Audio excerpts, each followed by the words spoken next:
Hi guys, and welcome to this episode of the Comedy Defect Podcast. My name's Winter Phonander, I'm a comedian, and this is my show, so welcome to the show, guys. I apologise first off for the tardiness of this episode release, because I went to Sri Lanka to see my family that I've never met. That was at the end of March and for 2 weeks into the beginning of April. So when I got back, I had a lot to catch up on. And I, again, apologise for the lateness of this episode, but it's a very good one. I went over to Sri Lanka, did a gig over there. I did some stuff I wrote when I was there. I did some interesting bits, just observations on the place and how I was, I was being herded by my family around to see all the relatives and everything. And that was a lot of fun. It was fun to get a taste of what they're into. I'm going to write some more stuff about what happened to me in Sri Lanka. I'm probably going to save that for a show, though. So I'm learning a little bit of Sinhala when I was over there, and I had a thoroughly enjoyable experience for some days, and some days weren't quite as enjoyable, but I'll be writing some jokes about that, and I'll be taking them around to see if they work in the UK. I'm sure you will hear about it if you come see me at gigs. I am getting my website done by Danny Clives. He's about to fix it now. Got some pictures taken. They're going to be up on the website pretty soon. And I've been gigging. I was stupidly booked a gig on the 12th of April when I flew back the morning of and then went and did the gig. And I was jacked on caffeine. Everyone else on the gig thought, I'm not going to make it. I was comparing. And I was like, no, he's not going to make it. They'd already divided up my money before it even got there. So when I got there, I felt they were majorly pissed off that I was actually there because they'd already spent the money that they'd earned from me not being there. But I made it. I did it. And it went great. And the next day went great. And then the day after that, I had another gig. But following that gig, I died horribly inside and got a horrendous man flu, double man flu. It was the worst. It was the worst. I'm sort of just recovering now. And then getting back, I do loads of stuff to prepare my wife for going off doing many fringes this year. And so she gave me a list the size of, both of my arms, and just heavy enough for me to lift as well. It was like a phone book, if you can remember what a phone book looked like, because the Yellow Pages is pretty thin these days. But no, that's what I had to do. So I've been busy. So again, I apologise for the lateness of this episode. But this is a great episode with a very funny man. I've gigged with him many times. I've gigged with him years ago, but I didn't remember that I gigged with him because I didn't know him then. Back in Ireland, when I first dabbled in comedy, did my first couple of gigs, and Conor was there, and some weird stuff happened. He'll talk about it in this episode. But he's a very funny guy. He's doing really well in comedy, and he's doing a show in Edinburgh at 6:45 in the City Cafe in the Las Vegas room. So that's 6:45 in Edinburgh in the City Cafe in the Las Vegas room. I think it's all of the Fringe, so go check him out there. He's a very funny man, you won't be disappointed. But go check him out on Facebook, Twitter, Instagram, everywhere. You can also follow this podcast on Twitter at The Comedy Defect. You can follow me at Winter Phonander. So see my live stand-up gig dates, which are on my website, which I said before. Danny Clives is finishing. And they'll be all up there pretty soon, so you can follow me there and come see my preview for my show this year, which is called By the Power of Grayskull. It's going to be fun. I'm doing the Shaston Fringe, I'm doing Brighton Fringe, and I'm doing the Edinburgh Fringe, and any other fringe I can get in between those dates. You can also support this podcast if you would like. You go to Patreon, type in The Comedy Defect Podcast. You can donate as little or as much as you feel this podcast is worth. And if you donate, great. But if you don't donate, just leave us a nice review because it all helps, guys. And that's all I'm going to say for this intro for this podcast. It's episode 60 with the very funny Conor Drum.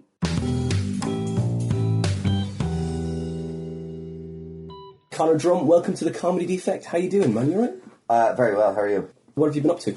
Well, I watched the Oscars last night and I stayed up for it. I'd gone for a few Sunday pints and I just felt like a good idea to stay up and watch the Oscars. It wasn't. It was interesting enough to get to see it live, I suppose. Not that I really cared. Was there any, anything you were like, oh, for fuck's sake, they shouldn't have won that, that's fucking bullshit? No, because I thought that it was a pretty weak year for, Best Picture and stuff. I watched 3 Billboards the other day. What about The Shape of Water? I saw that the other day as well. What did you think of that? It was like Splash, the Tom Hanks movie, except a bit more... better effects and stuff. No, I thought, to be honest with you, visually it was stunning. And that world that was created was great. Yeah. It was more of a spectacle than any of the others that were nominated. I watched 3 Billboards and I enjoyed it, but I didn't think it was amazing. I think it probably suffered from overhyping it, basically. And I don't know the name of that guy who's in Boardwalk Empire. You know, the guy who The guy with the big square head. Yeah, him. Yeah. What? Like he did well in it. He was great in it. Like, yeah, he was. Yeah. But I think he was probably the best part of the whole film. Really, like he just, he kind of carried it. It was an interesting movie. For me, well, and spoiler alert, just when you found out that the thing could heal itself, that the jeopardy was taken out of it. So when it gets shot, I don't care. Yeah, exactly, yeah. It's just like, it's fine. Yeah. Like, it's a dead fish. No, he's alive again, okay. But yeah, so I did that, and then got up this morning and did some more admin, which is what you do if you're doing comedy, which is just, as you know, emailing and asking people nicely for gigs and getting ignored. And great. What's your system for admin then? No, I'm just constantly doing it. Sorry, thinking about it now, it's all the time, every day. It's not like an hour a day, which would be probably a better system in some ways. But the moment an email comes in, I respond to it, which is annoying. I suppose you act less desperate. If the moment takes me and I see an ad for a gig, I'll apply for it. Like, I'm never not doing that. Even if I'm out and it's a Saturday night, I'd still do it because you have to. Because the opportunities can just come out of nowhere and you want to take advantage of them when they do. So doing that, and then I was working in a night shift there. Then I got made redundant, which was great because I was going to quit anyway. Oh, great! It wasn't great for everyone else. Don't get me wrong. Like I was like, yes. You could just stand there, just keep it inside, keep that inside. It was amazing getting like the guy came in and was like telling it. There was big office people. It basically was a content sort of job and just editing stuff. And it was handy because it was 7 nights on, 7 nights off, which meant I had a week off every other week. But I was knackered all the time. It was really getting me down. My body clock wasn't able to adjust. And I did it for 2 years. Well, because I needed a job that was a steady income on top of the comedy, because I'd have good months and bad months. I'd got my 2 years of experience in a really large company and happy enough with that. They came in and this head honcho fella came in and it basically just here to we're going to be examining the way things are being done, and then we're going to maybe have a look at how we could be more efficient with our spending. And you're just like, we're all getting fired, aren't we? Yeah, that's it. And, just line up there in a row, yeah. What's that gun in your hand? He kept saying this. He kept going, we just want to be clear, completely forthright with you, and we want to make sure that, there's absolute transparency. Okay, so what's happening? Well, what's happening is we're going to be as clear and transparent as we can during the process. What is the process? Again, I'm just here to make sure things run smoothly. What? And then people go, and then I put up my hand and said, so you're trying to see if you could be more efficient at spending money, but as you're doing that, maybe you'll notice that we're doing a very good job and maybe pay us more money. And he just started laughing and then stopped laughing because it was like an evil fucking. Yeah, he's like, no. Well, again, that's an interesting question. We're just like, we're all getting fired. Yeah. And then I was like, I'll just go, what your name is, and then put you on a list. Like, no, but the thing is, it's just like I didn't mind because I knew I wasn't going to stay there much longer anyway. Yeah. And then when they found out that, like, we will be getting some sort of redundancy thing, I was like, yes! And then everyone else was crying. I was like touching the air. No, but it's like the jobs went to India, and it's amazing how lazy immigrants have become. They don't even bother leaving their own country to steal your job. It's stupid. It's just amazing to be in a position to be relying on a big company. Like, you just can't nowadays. No. It's insane. Freelance is the way forward, man. For everything, isn't it? Well, I don't like that either. I don't like that we're living in this. I hate the term gig economy because it allows very rich people to pretend they're cool. Like the term word gig makes it sound like it's fun to not know where your fucking next paycheck is coming from. It's the gig economy. It's great. There's no security. You can't really make plans, and you're working all the time. Well, I've got to be in my bonnet about that kind of stuff. But it is the way forward, because it's the reality now, and you have to be good at a few different things, or at least you have to have a few irons in the fire. Well, considering I was going to leave anyway for that job, but I'm a lot better prepared than most people who are getting made redundant there, because they're like, what am I going to do? I just need to get another job. And it's like, well, I might need to get another job, but comedy's working for me at the moment. And I'd like to not have to get another normal job, but I will if I have to. Then again, I think people have been Googling me. They don't mean that in the kind of, hey, but it's like... You can say that, but there's nothing wrong with that. Since I had that last job... Yeah, right. There's a lot more crap about me on Google. Oh, yeah. So if you apply for a job and they Google you, and it's like, hang on, this guy's a comedian and an actor, and he's not serious about this. Yeah. and they'd be right. LinkedIn profile. You keep switching the I have a things at LinkedIn the top. profile, Yeah, and, me too. and it doesn't have anything to do with comedy on it. Oh, does it not? No. Oh, yeah. I don't understand why you would. Like, what the fuck do people think that's going to happen? Oh, I need a comedian. I'm going to go to LinkedIn. That's it. Oh, he also does editing as well. Amazing. Let's get exactly. him on, do it. We need this hilarious editor. He'll edit in a really fun I've never way. understood that. Like, so many comedians have got comedian, LinkedIn. It's like, oh, yeah, that's what I think when I think I need to find a comedian. I think I need to go to LinkedIn. Yeah, I mean, someone's good at admin and Excel, and yeah, definitely. But here's the other thing about jobs. They're, from what I can tell, mostly bullshit. Like, I worked in restaurants for years since I was in college. When I hit my 30s, I was like, I need to get even though the comedy and acting stuff is what I want and what I've been pursuing, but I don't want to be, in my late 40s or whatever, and going, no, it's gonna happen for me. And the only skill I have is the ability to serve chips to people. So remembering an order and shit. Yeah, so I had to get out of it. And working in a restaurant is work. It's hard work. Big time. And working in an office is a piece of piss. Yeah. You got Facebook there. They don't understand how easy it is. Like, they don't get it. Like, I was being trained in, right? My first office job that I had here, I've been trained in. The guy who was training me in, his phone rang twice the entire day. And the second time it rang, he went, oh, look, I can't handle this today. It's like, can't handle what? You haven't done anything. You haven't done anything. And it's like, like meetings. I've never been to a single meeting that couldn't be condensed down into the headline of an email. Oh, totally. Emailing people that you work with instead of walking over to them or calling them. Yeah. I remember I was sitting in this big open plan office, and some client wanted some information and I didn't have it, so I emailed Susan, who was just like 10 feet away from me. I'm like, hey Susan, I need that thing, it's pretty urgent. Susan doesn't respond. Yeah. But I look up at Susan, and Susan is on Facebook. Yeah. And I email her again, like 40 minutes later, going, look, seriously Susan, I need this before lunch. Throwing shit at her. I look up, she's still on Facebook, no response. So I get up and I walk over to her. I'm like, Susan, I need today. And she goes, excuse me, I'm actually working here. And I'm like, you're on fucking Facebook. That's it. Like, and that micromanaging shit as well, isn't it? It's like, oh, could you send that email for me? They actually say it to you and go, okay, fine. And as you're typing it, they start fucking telling you what you fucking, no, that's the wrong word. Don't use that word. Don't. I'm like, who the fuck is typing? I would arbitrarily fire half the staff of any office I owned if I owned an office. Just half of you are going to get fired. Yeah. And it's like, why? Because most of you are doing fuck all. Yeah. And that's the other thing as well. It's an 8-hour day, but it's a 3-hour working day. Mm-hmm. So the hardest bit is that pretending to be busy over those 5 hours. Yeah. And people, and they go, well, actually, I work for a pretty large company. I'm doing pretty well for myself. It's like, yeah, but you're not actually working. And like, I remember being talked down to a lot as a waiter. Not a lot. Like, most people are very nice, but now that I know the reality, I've seen behind the curtain, and it's like, that waiter who's serving you food is working way fucking harder than you did all week. Yeah. And they're getting paid fuck all, and you're talking to them like they're a piece of shit. Yeah. It's fucking ended up in that situation and go, you have a falling down moment or something like that at the end of the fucking day. Yeah. You're like, you're like 40s going, look, I'm still bussing tables. What the fuck? And this person give me shit, knife in the throat. No, I wouldn't do that now. But a few times I kind of snapped at people, but I like. But a video on the internet of you putting your knob in a fucking sandwich or something. No, is that too far? Sorry, Conor. Is that too far? No, I ruining your brand. I would just sort of take the piss out of people. That's what I do. Yeah. And sometimes without them really realising. Oh, you like sandwiches, do you? That kind of thing. Yeah. You want another slice of cake? Most people are nice enough, but I'm glad I did it in a lot of ways because it taught me how to work and taught me to appreciate work. Because then when I started working in an office, it felt like a holiday. Yeah, totally. Like, it just felt like... So we're finished now. Yeah. At 5 o'clock, we're finished. This is great. And then I kept thinking I was going to get fired. Yeah.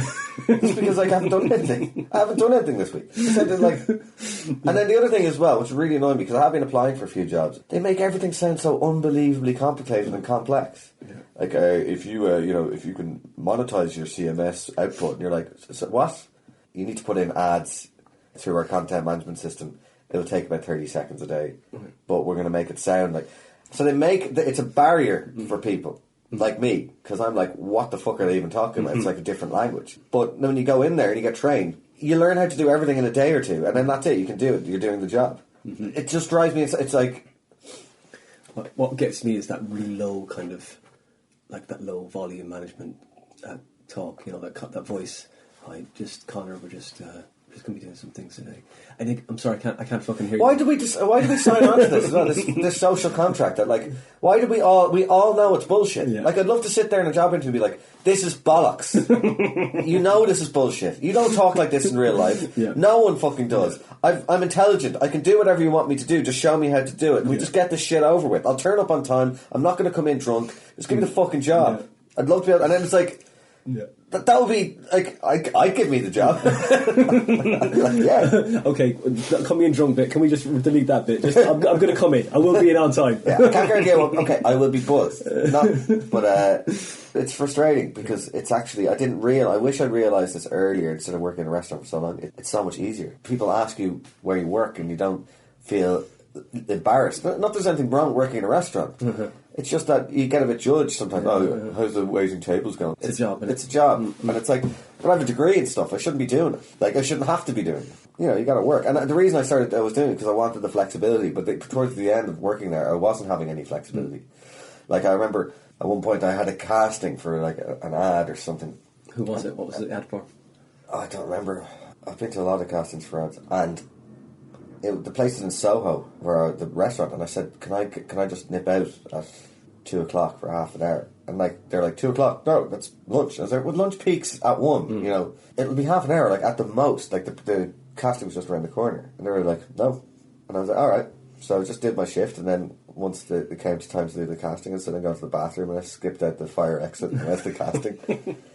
My with my apron on and stuff, and came back, and then they were like, "Where were you?" I was like, "I was just in the bathroom," and then that was it. And then a few days later, I didn't get the gig. Obviously, of course I didn't. I was wearing a fucking apron in the casting. So I was working in this night shift recently, and it was just starting to get me down because it would be like, oh, you know, my days are free. You go to a casting at like 11 in the morning after doing a night shift. You forget it. Yeah, exactly. You know, not in a headspace. And then also, I could gig in London and then go to work. But it was just getting... Like, okay, how did you find that as well? Because I did night shifts for about 7 years, like, and I found it really affected my gigging as well. And because you just want to be happy to be there, don't you? Like, you know, you want to give them the best version of you, unless it's it's sort of like it's you can't really enjoy the gig. You're not really in the right headspace because you know you're going straight to work after doing a gig. Yeah, pretty common that feeling. It did affect it. It affected everything. And that's why I look at some other comedians and go, how the fuck are you doing this? Yeah. Where is this money coming from? How can you afford this? Like, doing a paid show in Edinburgh that costs 10 grand. It's like, where the fuck are you getting that money? I really don't get it. So it turns out a lot of people just have money, magically. That was something that used to anger me a lot, but it's just like, no, that's the way it is. So I don't worry about it as much anymore. Anyway, I'm getting by on comedy at the moment. And you're saying before we start recording, you're saying that you're going out with a comedian who's doing very well for herself, and I don't have to name her name, but like, you know, you said that she's doing well, yeah, and like, you know, there's a bit of a competition between you and her. Well, it's unspoken, but you know, it's there. No, it's there. She's really good, and she's got a really good agent and stuff. It's just interesting to see what a difference that makes. Like, a lot of doors open. Like, I did Glee a while ago. I did my first open spot in Glee. And I've been doing comedy for like nearly, 8 years? But seriously for the past few years. And it took me 3 years to get that open spot. 3 years of asking politely every couple of weeks. And eventually I got it and it went well and I was moved onto the paid spots and stuff. I don't know how she got Glee, for example. I think she might have done it on her own as well, to be honest. With some of the bigger clubs, she didn't have to go through that. Like, for example, she's doing a stand next week. Because her agent, it's a seal of quality, you know? Like, that's the way it works. And don't get me wrong, she is very good. It is amazing how much easier things are if you've got a good agent. Now, the other side of that is you have to deliver. Like, there's pressure now. And, you know, getting dropped by an agent or something like that would be awful, I'd say. Not that there's any danger of that happening to her, but I'm just saying that it's like, you do have to be, like, now you've reached that point and they're putting you in the position to get you all the things that you want to get. The only thing stopping you now is you. So there's no more blaming the fact that, oh, no, I can't get signed and stuff like that. We're worried about that so much for a long time, and I've stopped. I still worry about it. I still send agents emails and invite them to gigs from time to time, but because you have to. I stopped worrying about it about 2 years ago. I started just focusing. Honestly, it sounds like an old cliche, but I focused on being good. That changed a lot. I'm sure you went to LA as well, didn't you? And you were doing gigs down there. I did a couple of gigs in LA. I was there just before Christmas last year. Yeah, I had a couple of little gigs to do. I have a few friends out there and I had a few meetings and stuff. So that was great. And I think I'm going to go back in May or June with the girlfriend, actually. That's cool. Just to go, look, I've got friends in LA, okay? You have the big agent and shit. Yeah. I'm here, like, I don't know people, okay? This is what I do. Well, the thing is, comedy is such a small... Once you get to a certain point in comedy, you get to meet and hang out with a lot of comedians. Yeah. So it's like, you got a network. You know, if you were to ask, do you know any gigs in Dublin? Like, if you were, for argument's sake, not from Dublin or Ireland, I'd be like, yeah, these are the gigs. Yeah. There's the emails. Yeah. That would be that. So it just works that way everywhere. Now, unless you're shite and then they're just going, look, I can't help you. Yeah. Or here's the email, but do not fucking say that I gave it to you. You know what I mean? Yeah, don't mention my name at all, please. Mind you, I tend to, I'd be very rare that I'd be like, tell them I told you. Not that my name has any power at all. But you did, you did a degree, right? And what was your degree in? Social science and politics. Oh, right, okay. So I am qualified to work in a restaurant. Is that just like the one-up from media degree? Is that what it is? Well, it's basically an arts degree. I wanted to do an arts degree because I didn't know what I wanted to do. I just knew I wanted to get a degree. And in one way I regret it because I should have just gone to acting college or something like that. But then again, I know a lot of people have been to acting college and they haven't darkened the door of a casting in many years, you know? Yeah, I was going to do arts, and then a friend of mine was doing social science, which is essentially arts. It just sounds better. It sounds like, that's interesting. Yeah, you put your glasses on. It's an arts degree without the follow-up questions. Because people get confused. Like, they're, that's interesting, yeah. So technically, I'm a scientist. Right, okay. And what was your thesis on? I didn't do a thesis. But I did well in the end. I wasn't a very good student ever, and I didn't apply myself properly until the last year. Then it went well. Yeah. Yeah, I have a degree, which is nice. It's also interesting just with all these arguments over on Facebook, which are constant, and bleating arguments between people about politics and stuff. And there's this worrying kind of rise of far left thinking, and people seem to have forgotten the fact that communism caused the deaths of over 100 million people. Mm-hmm. People, but no, that wasn't really communism. What that was that was corruption by men. And you're like, yeah, okay, look, it's not a good idea. Capitalism isn't perfect. There's no such thing as true, honest, straight capitalism. There has to be a little bit of socialism, of course. But let's get fucking real here, people. And it's like, and then I make a comment and I instantly regret it. Yeah, I made this comment, I remember, on a Facebook thing, and it was some well-known enough comedian did something about. Said something along the lines of, I've been compared to such and such, such and such, and a communist, and I don't see anything wrong with any of those things. And I went, apart from the 100 million dead, and he went, that wasn't communism. I go, well, it was the end result of communism. I mean, it's the natural end point. Like, what do you do? All right, we're all going to be equal, and we're all going to have the same amount of money. Okay, I'm not cleaning that fucking toilet. Yeah. No, but you have to, because we're all equal. Well, why do you get to be a doctor? I want to be a doctor. Well, no, you can't. You have to clean the toilets. Well, I'm fucking doing it. So they just throw you in the gulag then, or kill you. Yeah. That's how it works. Like, use your fucking head, you idiots. How do you think it's going to work? And it's like, no, but that's that goes. We would be a lot more. No, you fucking stupid fucks. Like, it's not. Oh, sorry, that really annoys me. It's just like. So we go from that, and so you like seeing homeless people? Is that it? And you're like, what the fuck are you talking about? Just throwing random shit in there. The banks, look what they're doing. I agree with you. They're fucking bastards. Yeah. This isn't the same thing. The answer isn't communism. Yeah. So what about That is all that happens now. Yeah. The point gets moved immediately to something else, and you're like, all I was saying was I think communism was a bad idea. It's like, so you're saying you want dogs to be raped in the streets? Is that what you're saying? That's it. It's like subject Jenga, isn't it? Like, there's a thing underneath, and you fucking polish shit on. No, and then this is the other thing. Read a book, mate. Just fucking read a book. And it's like, I have a degree in this stuff. And you should bring it round, like, they could take out with it. One guy said that. One guy read, like, it kind of became a little debate, and I said communism was anti-human, which I believe it is. And it's demonstrably true as well. There's plenty of evidence to back it up, to back up my theory. There is zero evidence to back up the fact that the idea that it works. It's everywhere they've tried it, it fucks up. Oh, that's because of the West and America. Are you complaining on the iPhone? You're writing that on the iPhone that was developed as a result of fucking capitalism, you moron. Yeah. But then I remember just saying, this is the only time I ever used my degree was during a Facebook. This is how fucking useful my degree is.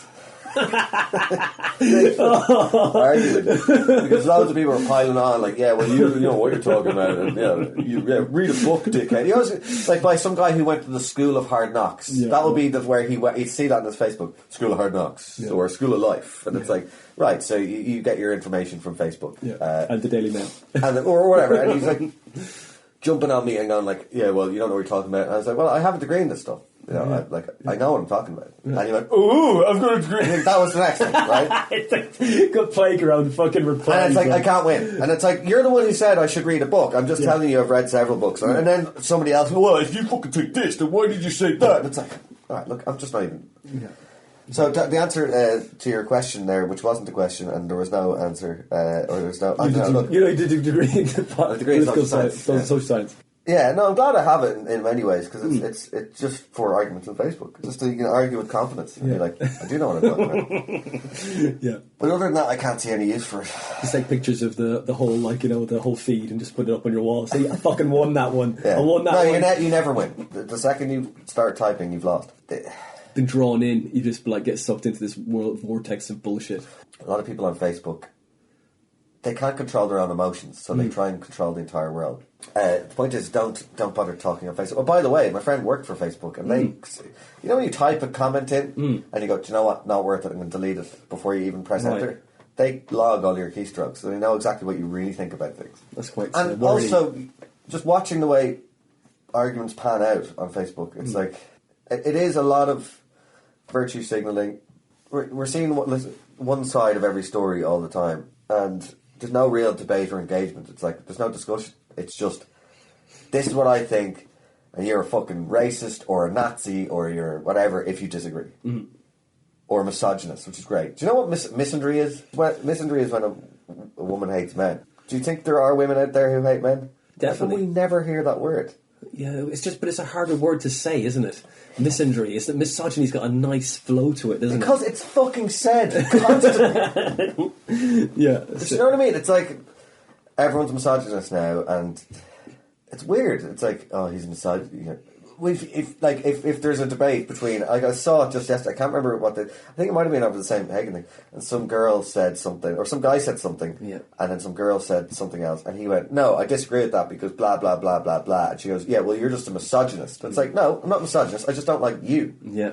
Well, we're championing victimhood. We're telling people that being a victim is a good thing, and it's not. And it affects your outlook.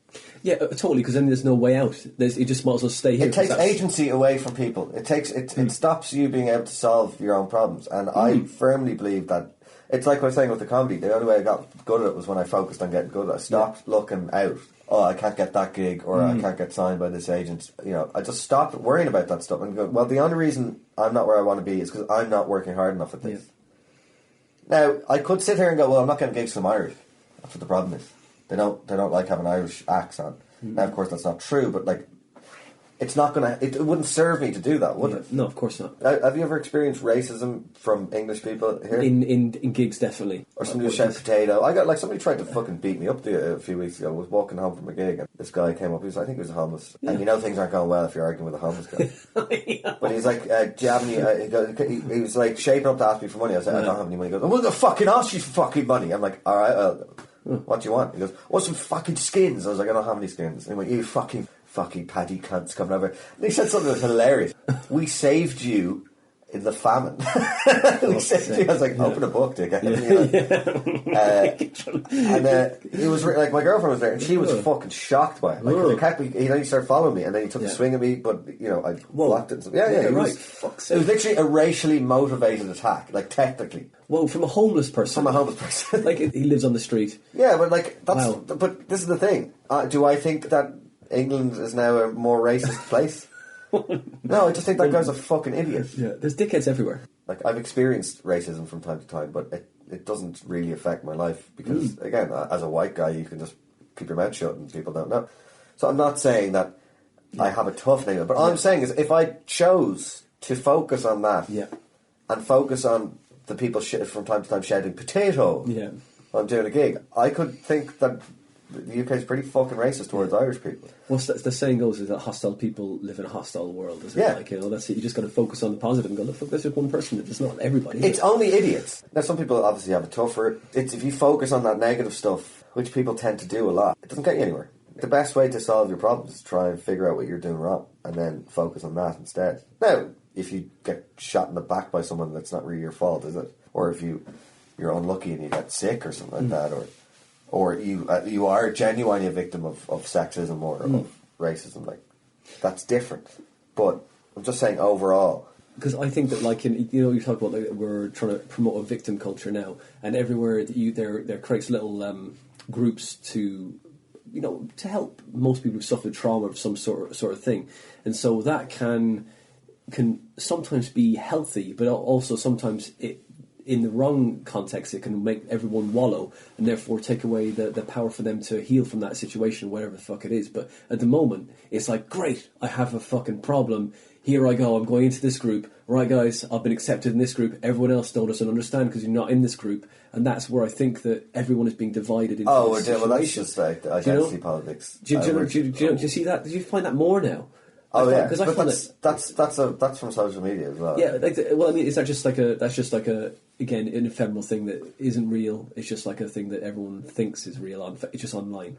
Well, the idea that you can't talk about something because you are not that thing. Like you can't talk about sexism in comedy. You're a white guy. Yeah, something like that. Yeah, exactly. And it's like you don't have an opinion. It's like because you don't have an experience. No, this is just a new way of marginalising people, and it's a good way of being casting them, if you like, we're in this situation. Well, it actually is a weird caste system. It belongs in another age doing this. Yeah, it's a way of marginalising and allowing abuse. Okay, I'll give you an example. There was on Facebook some girl, female comedian, it's very good. She put up a article about what it's like to be a female in comedy, and I read it, and it was by this girl she's not well known. She's a New York comedian. And she was just describing how it's like, you have to keep your mouth shut. You have to be nice in front of dickheads, even if you don't like them and stuff like that. And I'm like, sorry, that is not exclusively a female thing. Like, that is... It's awful, especially at the start. You have to be nice to people who you know are probably nuts and stuff. Like, and all I said was, I don't think this is just a female thing. And I got hopped on by this Irish comedian, and she's doing exceptionally well for herself. And she's very good as well. She came on and she went, just no. No, man. And I'm like, no, and I clarified my point. I just said, again, I'm not saying that there's no issues. All I'm saying is that in regards to this particular article, I'm just saying that's not exclusively... there's many... Gender specific. I got hopped on against somebody else. But what about rape? And blah, blah. I'm like, well... No, that's not what you're talking about. I wasn't really talking about that, but I have heard rumours about certain male comedians, So even that's not an exclusively... And then your one goes, no, just leave it. And I was like... I've left it like that. This is all I've said. And the next day, the very next fucking day, that thing about that famous male comedian came out. It was in all the papers. That girl who hopped on me for saying it, she goes, anyone who denies anyone else's experience is an abuser themselves. And I'm like, you just fucking did it to me yesterday, and you got kudos for doing it. Like, you literally did not... No, I've never been assaulted, thank God. But, like, you've literally just done that. You bullied me, or attempted to bully me, kind of thing. Because that's all it is. Fucking bullying people and being arseholes, And the other thing as well is people don't really ever say what they really think in real life. Sorry, they do, and so she'd never do that in person. Exactly. Because I'd be able to just go, no, this is what I mean, and blah, blah, blah, blah, blah. But on Facebook, there's no tone, there's no nothing. It's fucking pointless. It's a waste of time. I want to give it up, actually. Yeah.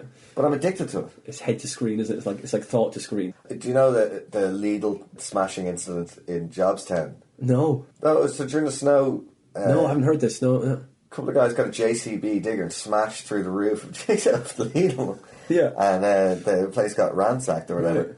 Right. And I was talking about it with my friend yesterday in the pub. Yeah. And I was like, fucking dickhead scumbags doing that. And he's like, look, do you not think that's a bit harsh?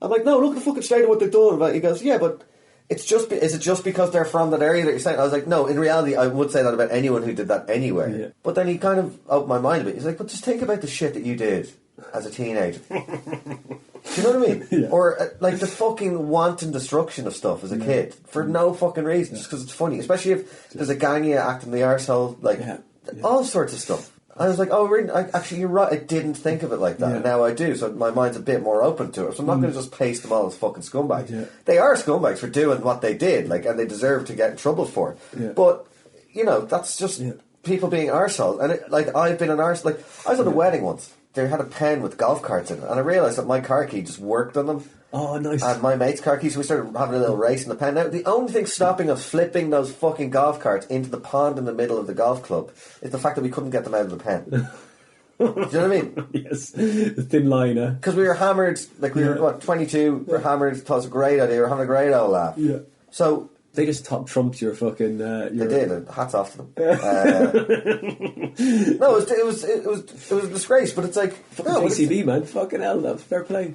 No, and then, to be fair, then, like, it was the wanton destruction, I understand on one level, but then they took out the safe and started trying to break through. Okay. And it's like, okay, now it's Getting just a carried away criminal now. enterprise. Like, They're not having a laugh anymore. This isn't having a laugh. This is a fucking planned operation. Yeah, that's it. You know, so there's that as well. You know, so I just...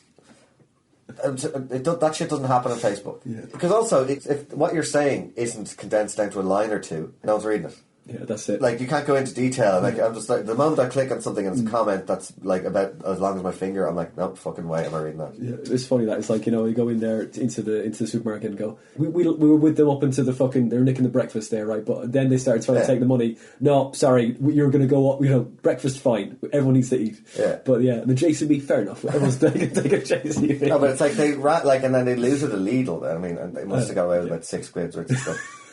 There you go. I just have an email here from I applied to do the Pleasance Comedy Reserve and I didn't get in. Didn't even get an opportunity. And I applied last year and the year before and I never did. Girlfriend got it last year. She got an opportunity to do it, and she's got an opportunity to do it again this year. So like that's just how it goes. It's just how it goes. But it could be because I've done more Edinburghs and stuff like that. But everyone who got it last year, most of it were already signed. I think it should be for people who aren't signed. Yeah. It's amazing. It's a Pleasance Reserve. So they pay for your accommodation, they pay you for doing the show. Everyone gets to see you. Great.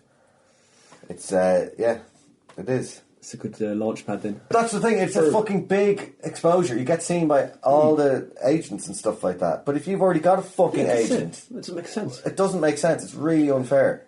But I applied for a few things. But rejection's the standard, so it doesn't surprise me when I get rejected from stuff. Yeah, it's frustrating. It doesn't hurt as much as it used to, like, isn't it? That's it. It hurts a bit, but it's like it's just par for the course. Like that's the way it is. But it's annoying that she got it again. Yeah. but look, I got rejected last year and this year, but she got both years, and it's like she's already got a big agent. It doesn't and she's already been seen by loads of. So what difference? It's not going to make any real difference to her life, but it would make a huge difference to mine. But it not even. What annoys me is not even given a chance, and it's like we've had 150 applications, we've only given 20 spaces. It's like. Yeah, but I've been doing this for fucking years, and I'm not shit. Can I just have a chance? No. It's like, all right, fine. Yeah. But, like, it's just the way it is. Yeah. It's frustrating. Did you say that in email? I'm thinking of sending an email and going, what? Yeah, but where's it? But look, I'm not shit. Look, for fuck's sake. No, but I was thinking, like, just there when I saw the email, I was thinking of responding on why last year did everyone who did it have an agent already? Yeah. Like, it doesn't make sense. They've already got the exposure through the agent. But I could be wrong on that. They mightn't have all had agents. A lot of them did. So you've done 8 years. How many fringe shows have you done? 5. And what was the last year one? Was My Friends Are All Dead? Oh, My Friends Are Dead? Yeah, Friends Are Dead, yeah. Because they're all married, so they're fucking dead to me. This year I'm doing it again. Well, at least I intend to do it again. I've been given a room, or offered a room, and it's in the free fringe. But I'm thinking about doing the paid fringe as well, maybe. Because I wasn't really sure what my show was going to be. So the working title at the moment is As a Child. As in, like, as a child, I wished I was friends with Michael Jackson. And then discussing that as an idea. But just on Saturday night I had a better idea for the show. Because my mother found on the wardrobe of my bedroom registered post letter addressed to me from 20 years ago that I never opened. And the reason I never opened it is because it was my band's demo. And I wanted to have I wanted to have it copyrighted. Yeah, right, yeah, of like, course. because what fuck you can steal that shit. So I think now the idea is I'm going to do like a rockumentary comedy about the band that never was, and then like disseminate the lyrics and stuff like that, and like maybe play some of the music. But I was thinking about like actually getting real music people to listen to it and tell me if there was ever a chance of it working. Yeah. Do you know what I mean? Yeah, great. So they can just rip it to bits, like, and have fun with that, like, yeah. Yeah. What's the name of your band? There was several names, but If was one of the names. I know, right? So shit. Because, and then when did you read the poem first? You know the poem. If I can, if all else fucks up, you know that's it. No, and then but the band was called Feek then for a while. Believe it or not, coming up with a band name is fucking impossible. Feek. Oh, look at the feek over there. Like. Yeah, that's the idea, because it's like, it means kind of like feck, but also means hot girl, and it's like, I don't know what the fuck we were thinking. But yeah, and then I want to talk about that period of my life as well, because I had like an undercut. Yeah, right. And like music meant something to me, yeah. And I hated Oasis. And the reason I hated Oasis is because everyone decided they liked rock music now. It's like, rock music is mine, man. You understand? It means something to me. Those fucking dicks. Here's my demo. Yeah, here's my demo. And like, in a dream scenario, we sent the demo into Larry Mullen from U2 just to get him like to maybe talk about it just for a moment, even though he doesn't like, even just to get a shot of him going, I don't even know what you're talking about. Like, that would be perfect. Just go, and we got an interview with Larry Mullen and like maybe a bit of AV and show him that. Yeah, great. So yeah, I'm going to do that. I've never used AV in a show before, but I'm going to do it this time, I think. Because I think it's a good idea, because there's so much, and the more I think about it, it keeps coming up with ideas and stuff to talk about. Great. Just, I would decide if I found a girl attractive based on the music she liked. Yeah. It's a real tribal thing. Totally. It's like rockers versus ravers. Mm-hmm. No, she's a raver. Yeah, totally. What are you thinking? And also, this is my identity. It's like, it's been your identity for 2 years. Yeah. You were fucking 12 2 years ago. Like, you know what I mean? Yeah. You liked remote control cars, and now you like rock, and you get the world, and these people don't. What a fucking dick! You'll find out, man. Yeah.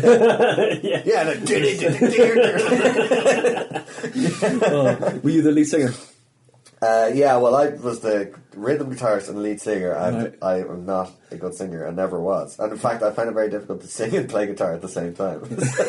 I can't wait to hear this demo. So you have a room? Yeah, you have a room. I have a room. Where is it? What's the room and what time? It's a City Cafe at 6:45. Cool. Which is great, but it's a small. They've divided. City Cafe used to be just one big room downstairs, and then they've divided it into smaller rooms. I think so. It's the room's going to be called the Las Vegas room. And it fits about 40 people. And I'm running a compilation as well at 4 o'clock called Altogether Irish. I did that last year as well, and it was great. Just had some top acts on, doing comedy. And last year went very well for me in that, like, the show was well received and stuff. I paid for PR for Edinburgh because I wanted to get as much press as I could. Move my career along a bit further, that was the idea behind it anyway. Doing it for the reviews and the exposures, and that's why you're doing it for. Yeah, kind of, yeah. And then I got 2 reviewers in my first day or second, and I had a really bad second day, so the reviews weren't very good. But then I got one on one Saturday. Saturday was always the busiest, and a woman from the Wee Review was in, and she was like, "Do you mind if I review you?" She wasn't down to it, but she did, and she gave me a lovely review, and she seemed to get it. But I mean, it's handy, like, you can't believe the good if you're not going to listen to the bad, you know what I mean? Exactly. But I disagreed entirely with the bad. Of course. No, but they said I was using cliches, and it's like, or too many cliches, and it's like, well, maybe at the start, on purpose, to warm the room up, like, for example, you're from Glasgow, blah, blah, blah. But then I went into actually talking about stuff that I know no one else is talking about, you know? Exactly. So that was really frustrating. And it was another one that I felt that the reviewer had decided what they thought of the show before actually seeing it. So there was a lot of reference to me being laddish and blokey, and it's like... And do you mean not a woman? Is that what it sounded like? Well, if laddish a male reviewer went and reviewed a female comedian and said it's a bit too girly for me... Yeah. What the fuck do you think would happen? Yeah, that's not going to go well. And it's like, oh, well, you can't complain. This is the other thing about the way the world is now. It's like, we focus on outcomes of everything, as opposed to... just doing a good thing. No, but it's like, you can't complain because you're a white male in comedy. It's easy for you. It's like, no, it's not easy for fucking anyone. Just because there's more at the end, when you see them on the TV, Yeah. Doesn't make it easier for me. In fact, if anything, it makes it harder. Yeah.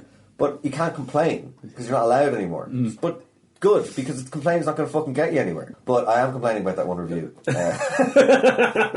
Sort of qualified.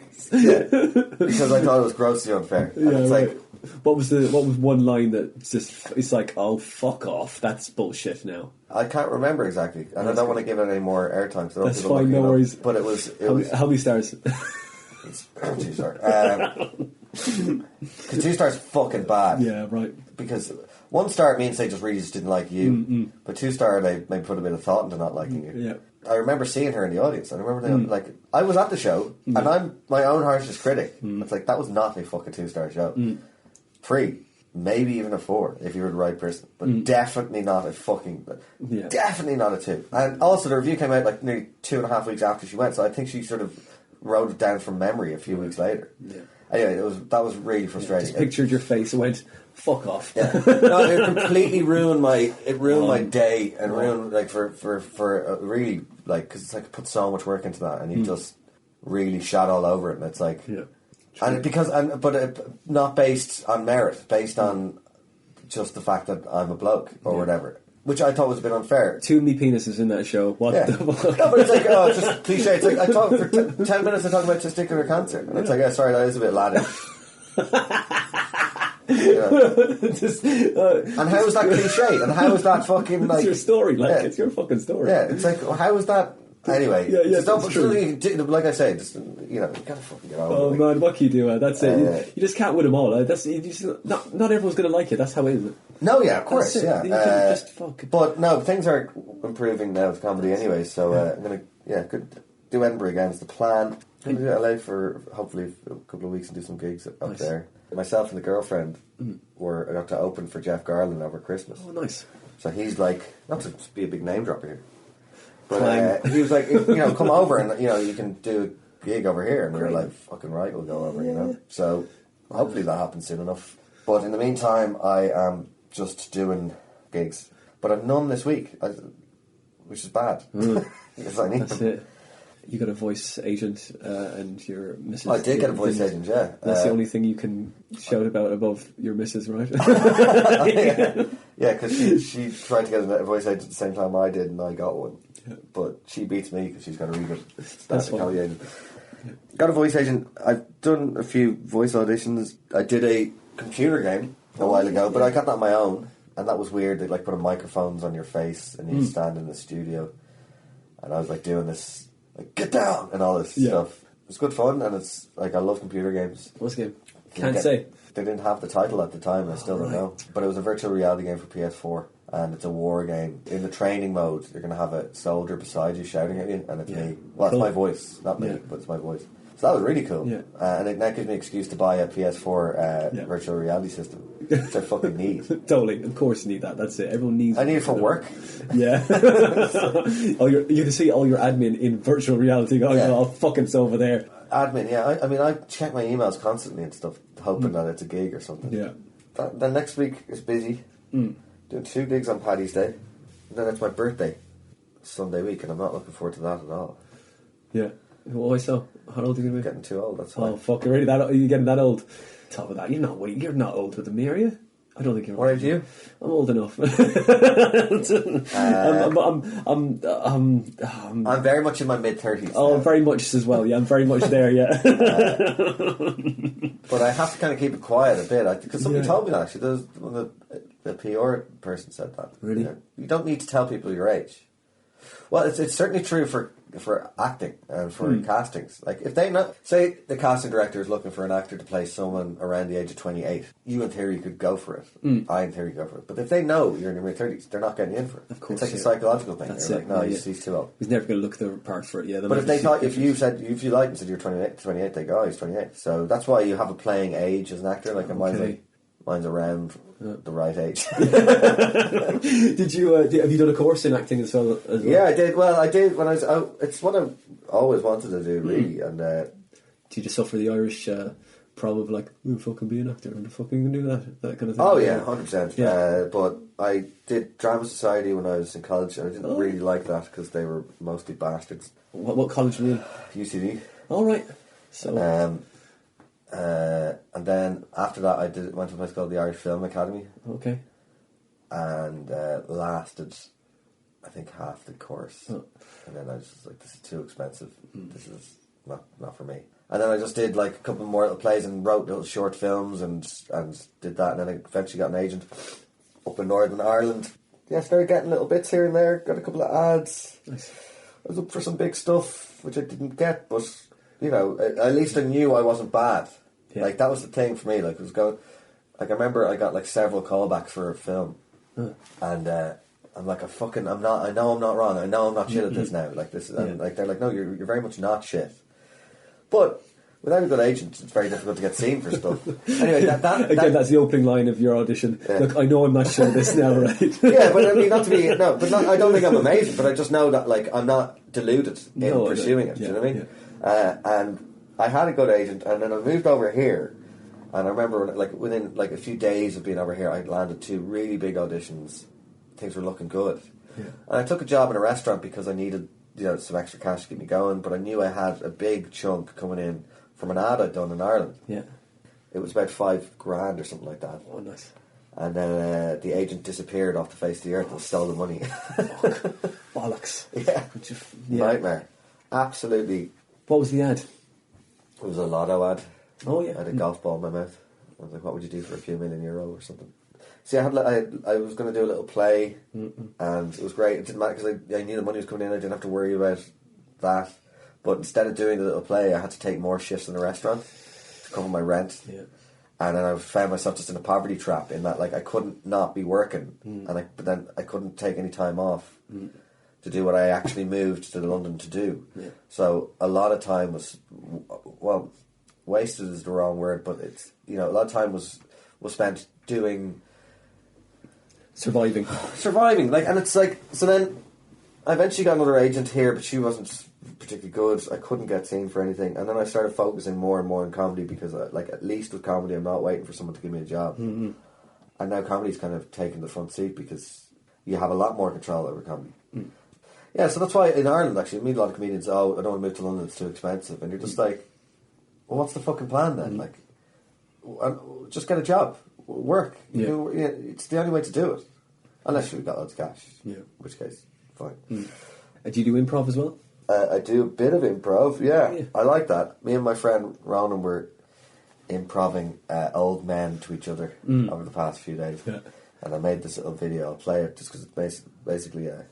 you just need the audio, really, because I just put a video over just to make it more interesting. Yeah. Cold, bitter, freezing. The last time I saw snow like this, way back in Ireland, the homeland, I was very young. Lit by candlelight and nothing but a Nintendo 64 to keep me company. Days gone by.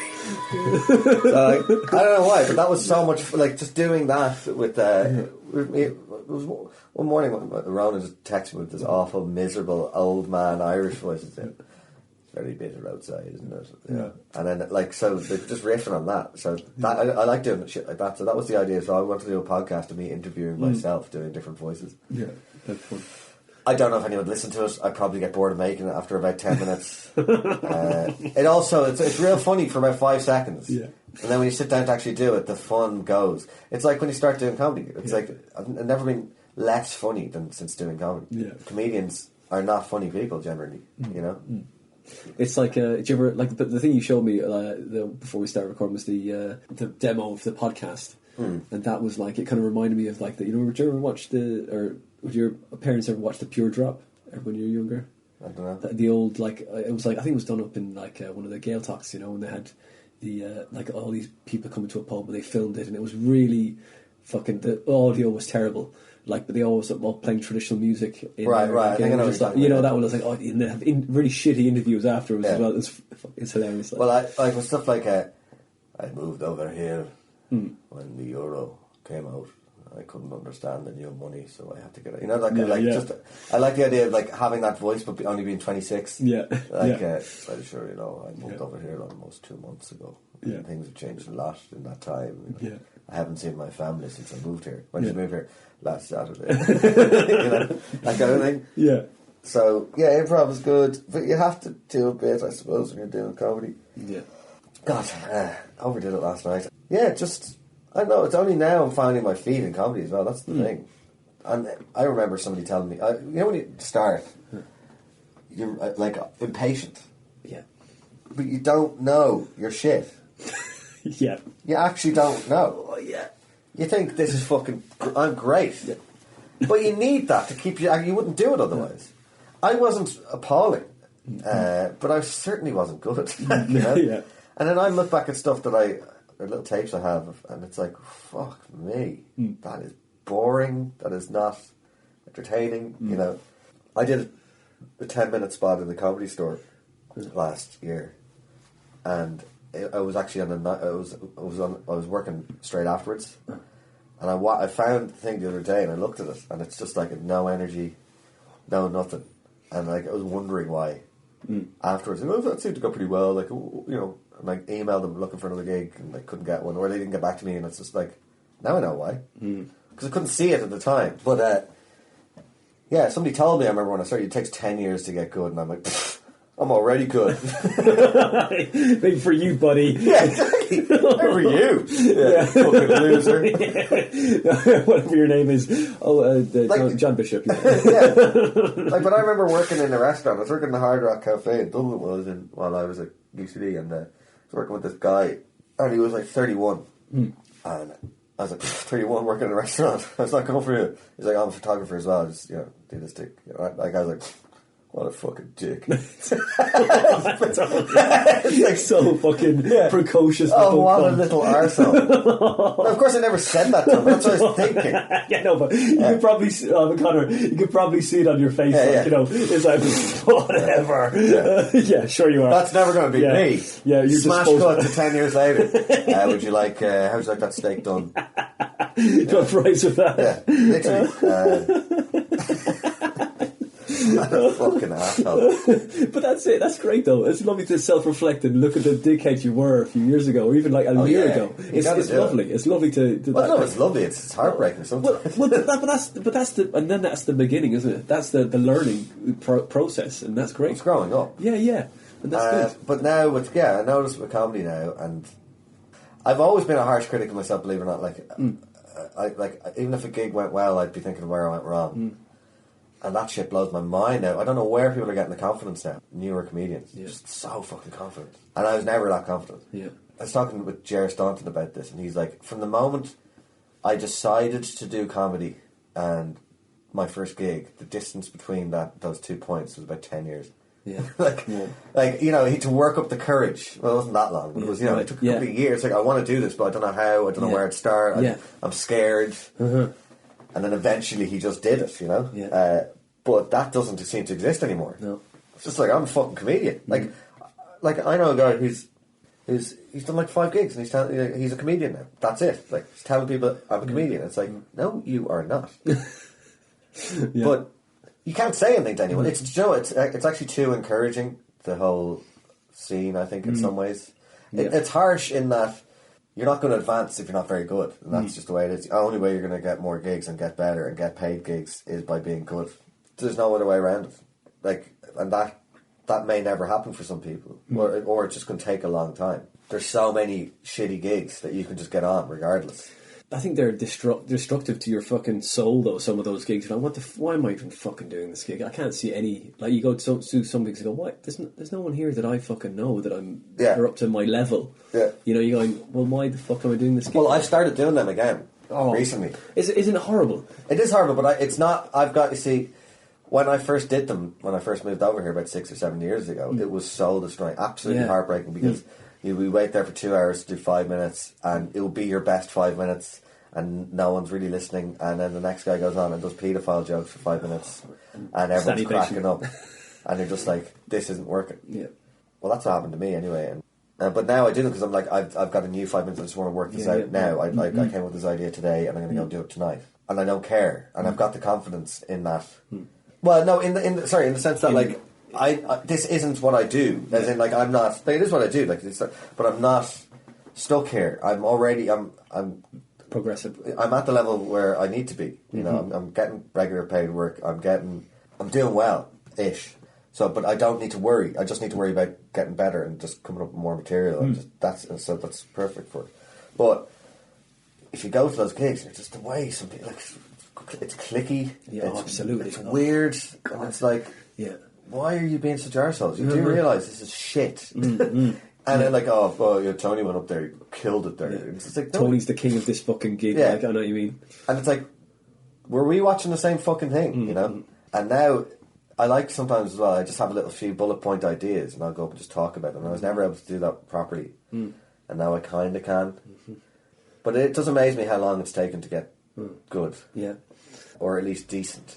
And again, like I said, I thought it was good. Like when I first started, and it wasn't. And I thought it was good 2 years in, but it wasn't. I thought it was great 3 or 4 years in. It fucking wasn't. Yeah, year one. Why am I headlining this gig? What the fuck? See what I did there? Like that's the other thing. Somebody heckles you or says something, it just throws you off completely, and you're fucked. And it's like, I got in a fight my first ever gig. Oh yeah. Somebody started heckling me so bad, just shouting at me, "You're posh, you're posh, you're posh," and I was like, well what are you then? If I'm posh, what are you? And he's just like, shut the fuck up, you're posh. I was like, you're wearing the best I can come up with, he's wearing a Brazilian football jersey. I go, what, you like Brazil? Have you even been there? Where was that gig? This is in the Halfpenny. What year was that? Jesus, it'd be 20... I think 2009? What? You might have been there. I might have been in that. That rings a bell, man. I might have been there at that fucking... Really? No, really, I might have been there. I made so many rookie mistakes that night. I remember... I sat beside the bar. The bar is beside the stage, and I sat at the bar for the whole night. And then they're like, and they put me on at the end, which they do to the newest act. Yeah, yeah. So you don't just leave with your friends afterwards. And it's like, welcome to stage, Conor Drum, and I just walked 2 feet to the stage, and people were like, "What the fuck is this?" So I remember my friend George was there, and his girlfriend. Yeah. And your man ended up throwing a chair at us, and we threw it back, and oh fuck. It was pretty mad, and I didn't know what to. I didn't know what to say to the guy. First gig, and I was just, and I literally said to him, I was like, "This is my first time doing this.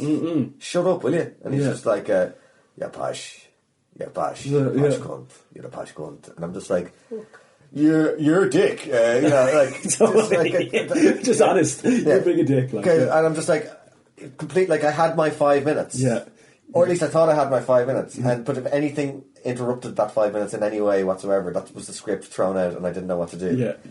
Like I had one joke where I relied on a silence for a while. It's like, that didn't work. The second I stopped talking, posh, no. You're posh.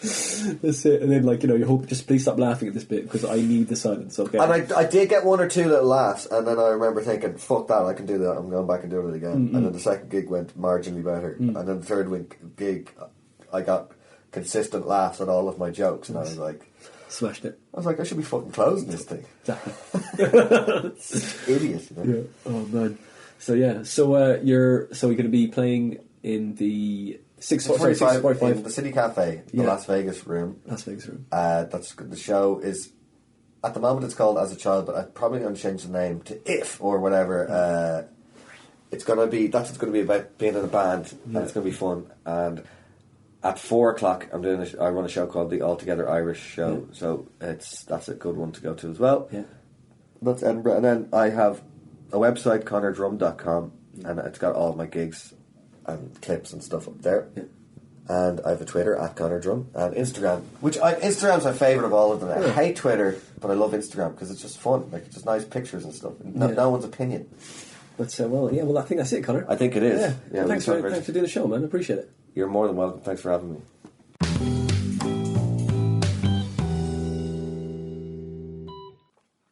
And that was episode 60 with the very funny Conor Drum. His show is on at 6:45 in the City Cafe in the Las Vegas room. I think it's every day of the Fringe. So go and check his show out there. You will not be disappointed. Go check his stuff out on Facebook. Go and see him on YouTube. But go and see him live because that's where it happens. Live comedy. And you can follow me on Twitter at WinterPhoneender. You can also follow this podcast at The Comedy Defect.